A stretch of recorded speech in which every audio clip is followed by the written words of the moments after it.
Eh bien, salut à tous et à toutes. Soyez les bienvenus sur un nouvel épisode des Minutes Découvertes. Aujourd'hui, le sujet traité sera vis-à-vis des morts d'acteurs pendant ou avant le tournage d'un film. La mort d'un acteur pendant ou avant le tournage d'un film, c'est toujours un gros casse-tête à la production. On voudrait bien arrêter, renoncer à ce dernier projet inachevé, ne serait-ce que par décence. Mais bon, comme on dirait si bien, monnaie monnaie. On va rentrer donc dans un top 5. En cinquième position, Paul Walker dans Fast and Furious. Selon les enquêteurs, la Porsche Carrera GT roulait à plus de 160 km/h lorsqu'elle est venue percuter un poteau électrique et plusieurs arbres avant de prendre feu, prenant ses passagers au piège des flammes.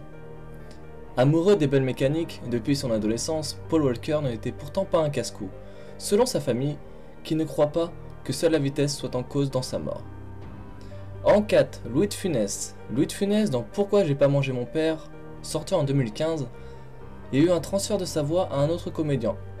Si vous préférez, ils ont voulu faire un appel à un imitateur pour reprendre certaines mimiques et certaines phrases qui avaient été proposées par Louis de Funès, pour avoir la voix de Funès, Monsieur Funès, dans un film d'animation de 2015, il a fallu faire appel à l'IRCAM. Pour ceux qui ne connaissent pas l'IRCAM, c'est un institut de recherche vis-à-vis de la musique.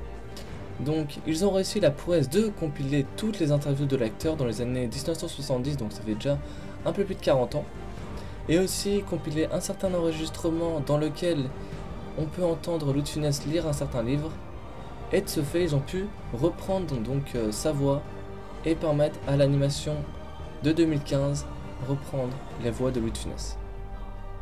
En 3 nous avions Oliver Reed, qui lui est décédé pendant le tournage de Gladiator.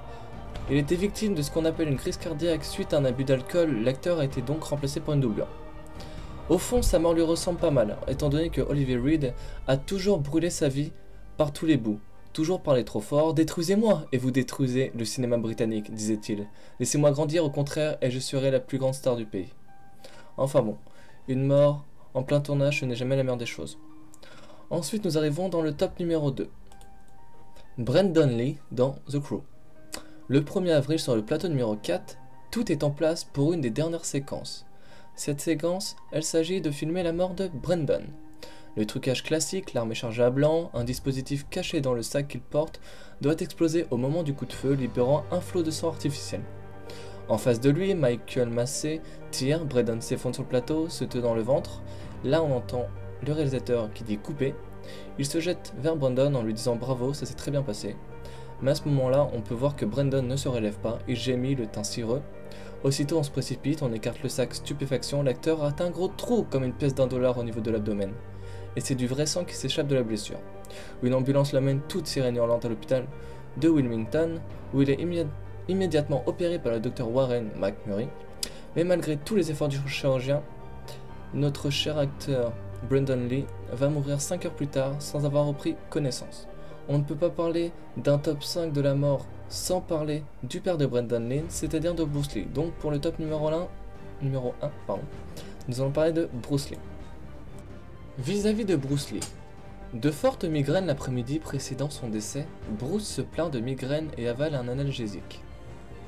Officiellement, c'est une réaction allergique à un médicament transformant son cerveau en une espèce de ballon qui serait responsable de la mort de l'acteur alors âgé de 32 ans.